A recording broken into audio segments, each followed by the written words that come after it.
War and Peace Report. I'm Sharif Abdul Quddus.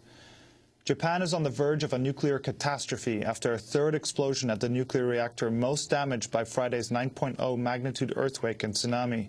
The blast at the Fukushima Daiichi nuclear power plant has seriously damaged the #2 reactor's steel containment structure for the first time and caused the leaking of radioactive materials. Radiation levels around the plant in 1 hour were at 8 times the legal limit for exposure in a year. Residents within 12 miles of the plant have been ordered to evacuate, while those living up to 18 miles away have been ordered to remain indoors. Government officials initially downplayed the severity of the damage to the plant. But in a nationwide address, Japanese Prime Minister Naoto Kan acknowledged radiation levels are dangerous.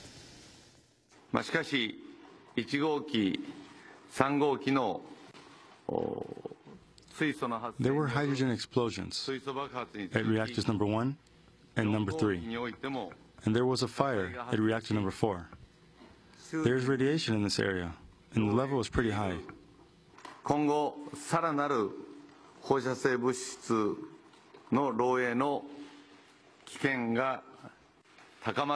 There's mounting fear that there will be more leaks. So once again, I would like to reiterate that the areas around the Fukushima Daiichi plant, most people have already been evacuated from the 20-kilometer radius. But we reiterate, people need to stay away from this area. Emergency workers have also been ordered to evacuate the plant. If a meltdown ensues, Japan could face the world's largest radiation emissions since the Chernobyl disaster 25 years ago. The threat of catastrophe comes amidst a massive recovery effort in the aftermath of the tsunami and earthquake that's believed to have killed over 10,000 people and left over 500,000 homeless.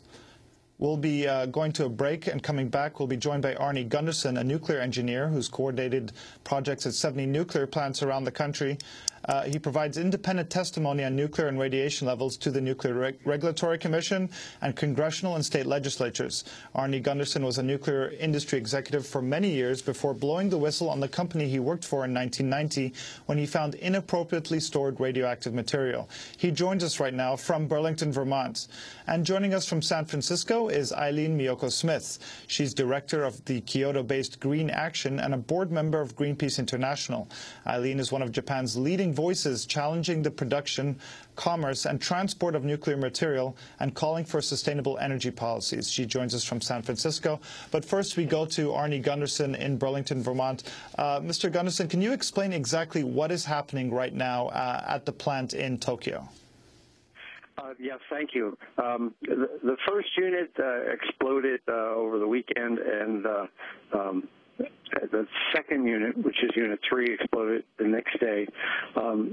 Yesterday, the third unit, which is Unit 2, there's 1, 2, and 3 now, have all had hydrogen explosions.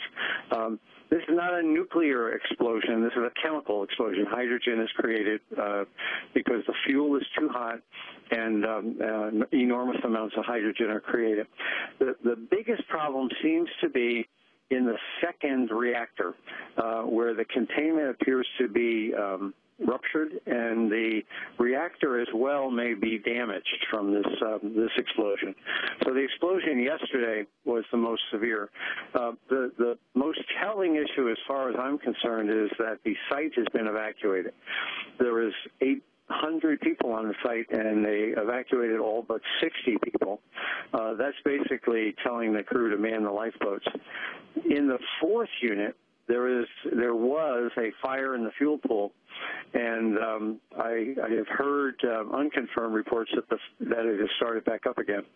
In the fifth and sixth units, the fuel pools are getting warmer. So basically, 3 units are in meltdown condition. One is definitely worse than the other 2, but meltdown and worse are relative terms. It's very bad in 3 units. The fire in the fourth unit is also a serious concern. Small amounts of radiation have been detected in Tokyo, which is not a problem yet. Thank goodness. If there is any goodness coming out of this, is that the wind is blowing out to sea right now. If the wind were to shift inland, I think we'd have a different situation.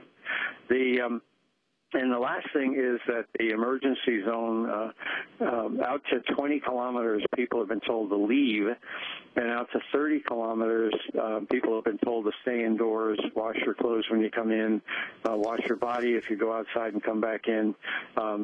I think that's not enough. I really think that emergency planning needs to be at least children out in that zone should be sent elsewhere.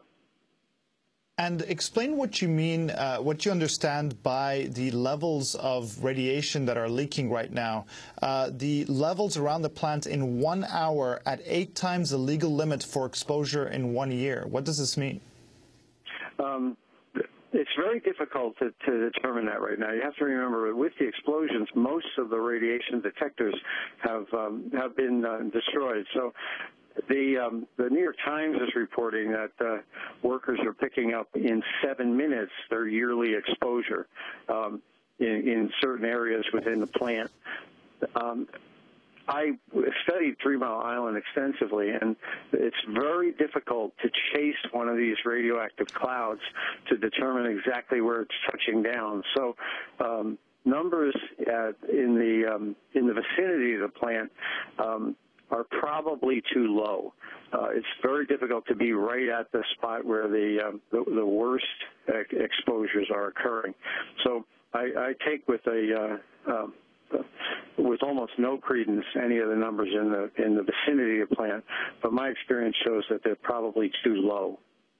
What are the efforts right now to cool down the plant? Why do these explosions keep happening? This is the 3rd explosion now. Yeah, that's a great question. They will continue. I think, given that the site has been evacuated, those 800 people were not sitting around playing poker.